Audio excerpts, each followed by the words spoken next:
Já, sæl og ný. Við ætlum að fara að tala saman hérna bræðurnir tveir stjórnmál. Ég fór fram að sækja vatn og fann þar Sönnu Magdalenu Mörtudóttur. Ertu velkomin? Takk. Hvernig gengur með þetta nýja frambóðið þitt? Já, ég stegi þarna fram og sagði að ég er tilbúin að bjóða mig fram og hérna er fólk þarna sem hefur áhuga að vera með í því. Þannig að þetta er ekki alveg fullmótað eitthvað hjá mér einni. Nei. Ég er að vonast til þess að koma þetta bara stór hópur í þetta og hérna það er fólk búið að vera að skrá sig. Og á fundinn þá nýja ári þar sem að við ætlum þá að koma saman og ræða næstu skref og hvernig við getum lagt fram öflugt vinstra félagshyggjuafl í borginni. Já, maður skynjar svona umræðinni að Píratar séu bara mjög hrifnir að þessu. Einmitt, stjórn Pírata var með fund í gær og allavega samþykkti að ganga svona til viðræðina, þannig ég það er þetta bara gott að fólk sé tilbúið að tala saman af því við verðum að vera tilbúið núna í sveitarstjórnarkosningum 16. maí að geta búið fram eitthvað sterkt félagshyggjuafl og ég bara vona að fólk svona þetta höfði til þeirra sem að trúa því að félagshyggjan sé svarið við vandamálum dagsins í dag að koma saman í þessu vegferð svo við getum verið öflug. Og ef ekki myndi þá vanta þessa vinstri hliðina í borgarstjórn. Það er fólk verið að tala við mig og bara hvað get ég kosið í vor af því það sér ekki fram á að geta sett X við J þannig það er að spyrja sig verður ekki pottið eitthvað svona frambúð sem byggir á því sem þú Sanna hefur að gera á síðust árum sem sósíalisti og bara getum við ekki pottið verið vissum að verði eitthvað sterkt vinstra afl í borginni þannig ég þetta bara finn til ábyrgðar og stíg þess fram með þetta eins og ég geri. En það er samt margir búin að samband við þig og verður fundur í janúar? Já, snemma í janúar, þannig að bara fylgjast með inn á vortilvinstri.is og skrá sig þar og fólk einmitt sem hefur hakað við kassana það er tilbúið að leggja hönd á plóg og það er bara mjög ánægilegt að sjá að fólk er tilbúið að koma saman og hjálpa með öllum þeim leiðum sem það getur til þess að láta þetta verða veruleika. Píratar voru með fund bara daginn eftir að þú lýstir svo yfir það sem er gefa stjórninni heimild til þess að leita leiðum til þess að vera með í sameiginlegu framboði. Lítur svo á að þessi tillaga sé samþykkt út af yfirlýsingu þinni eða að því að þú talar eiginlega svona ekki flokkonum frí en þarna er eins og stjórn flokksins eigi að vera í viðræðum maður sér ekki alveg hvernig þetta geta gengið saman. Sko, einmitt, maður veit ekki Hefur stjórnin það samband við þig? Ég hef bara aðeins heyrt í formanni, bara aðeins en sko, einmitt, það er spurningin sko, sér fólk fyrir sér að fara nokkri flokkar saman ég myndi helst vilja leggja áherslu á að þetta væri bara eitthvað nýtt, þetta væri eitthvað ferskt og þetta væri hópur, en það þarf bara að koma í ljós hvað er þetta þá ef þetta er bara hópur? Þetta er Sanna og hvað? Félagshyggjuaflið, ég vona að það sé hægt en einmitt, það hafa kannski verið einhverja viðræður í gangi á síðustu vikum og svona fólk að ræða saman hvort það sé þetta sameinast undir félagshyggjumerkjum það eru þetta svona mín draumasýn að Svo myndi vilja að væri þess ekki sameiginlegt framboð Pírata, sósíalista og VG. Já, ég myndi vilja að fólk kæmi saman. En þú myndi vilja að VG og Pírata myndu lýsa yfir að þeirra myndu ekki bjóða fram en styðja þetta framboð. Já, að koma í það. Það væri svona draumaleiðin þín. Það væri draumaleiðin mín, já. Varstu búin að tala við eins og Líf og Dóri Björn, Alexander? Þannig eins og Líf skiptum skoðum því að fyrst þetta kemur fram eða alveg það leyti þegar Sanna kemur í yfirlýsinguna þá talar hún að ég fara fram með VG. Svo daginn eftir að þá er hún opnari fyrir sameiginlegu framboði. Í raun var ég bara lítilega búin að nefna þetta, svo ég segi það. Svo stíði þarna fram og tilkynni þetta og bara vona það besta. Þannig að þetta er svona smá áhætta sem maður er að taka. En ég vona bara að þetta skref leiði áfram í eitthvað gott og jákvætt. Eitthvað verður náttúrulega að stíga bara í fremsta sætið og leggja stað. Annars hreyfist ekki vagnin, sko. Nei. Þetta er eitthvað sem við þurfum að fylgjast með.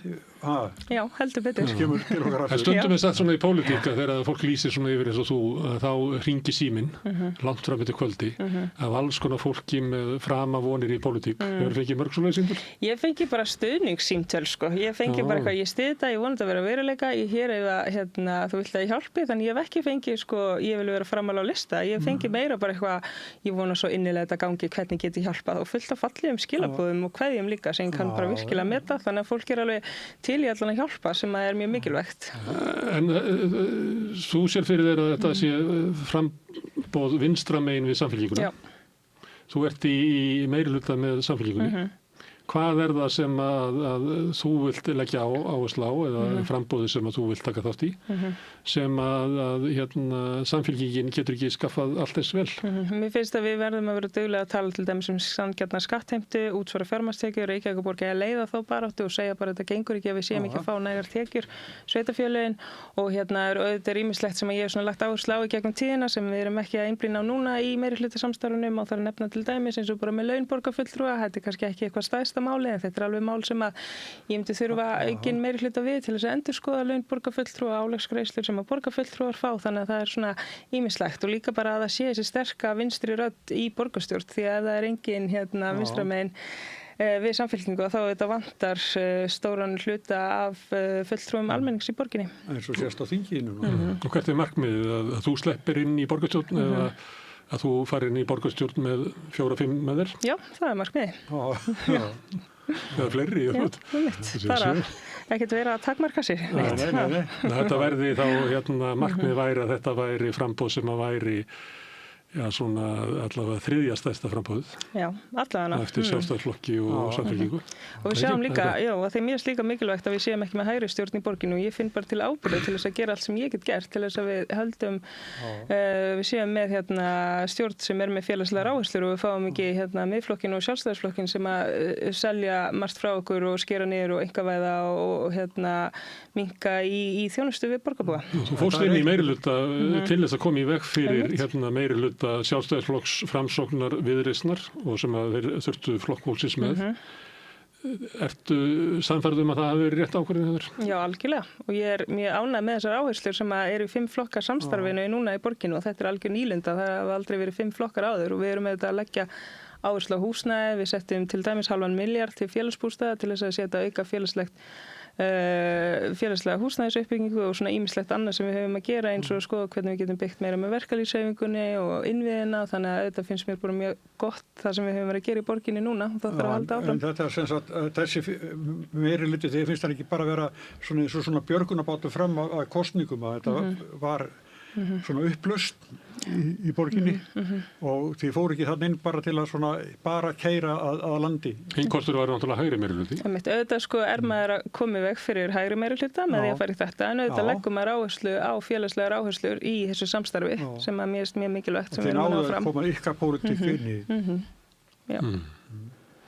Herru, það verður nú að gera hjá þér jólin að tala við fólk. Heldur betur. Gleðilega hátíð. Herru, við þakkum mikið vel fyrir komuna. Já, og við sláum bara botnin í þáttinn og hefur heitast aftur eftir? Nei, bara... Nei, ekki bara að segja gleðileg jól. Jú, þetta er langur þáttur. Þetta er alltaf langur þáttur. Ég ætla bara að þakka allir gestunum sem hingað komið og óvæntu gestunum líka og þakka ykkur sem hafa verið að hlusta mikið, Laufey Líndal fyrir að taka upp og senda út. Bendi á að það eru áhorfendur sem að breyta þessu samtali okkar í fjölmiðlum með því að hlusta og horfa og það verið gott ef þið myndu segja vinum á vandamennu frá efni sem þið séð hérna og ykkur líkar þá finnur fólk okkur á Facebook og YouTube í öllum hlaðarsveitum í útvarpinu 89,1 á Stórhöfuðborgarsvæðinu við líka, það má sækja þær útvarpsendingar líka á spilari.is á netinu svo spilari líka app sem að má hlaða niður í síman og hlusta á samstöðun allar íslenskar útvarpsstöðvar hvað sem er í heiminum. Við erum komin í sjónvarpið, við erum númer 5 í fjarstýringu þeirra sem eru svo heppnir að skipta við síman. Við erum líka komin í kabalkerfin suður með sjó, kannski ég veit ekki, menn að fjarskiptafyrirtæki bjóða sínum viðskiptunum upp á efni frá samstöðunni. Það sem að knýr samstöðuna þó áfram er sá hluti áhorfenda sem hafa gerst áskrifendur. Það gefur okkur afl til þess að halda samstöðunni gangandi og já, ef fleiri bætast við þá getum við eldan samstöðuna enn frekar. Ef þú vilt slást í þann hóp þá getur þú farið inn á samstöðun.is, það er hnappur sem ástendur áskrift. Þar getur skráðið fyrir grunn áskriftir sem er 2.750 krónur á mánuði. Þú mátt borga meira þú vilt og því sem er kjósi getur látið áskriftin að renna sem félagsgjöldin í alþýðufélagið en það er einmitt alþýðufélagið sem á og rekur samstöðuna. En við segjum þetta gott í bili, við óskum ykkur góðurar helgar þar sem eftir er afinni. Við verðum annað kvöld klukkan 8. Við erum ekki alveg búin að ákveða hvort við ætlum að hafa fréttir í þessari síðustu viku fyrir jól eða ekki, eða hvort við höfum bara aðra tegund af rauðabrauðinu. Það kemur allt í ljós á morgun. Takk fyrir í bili.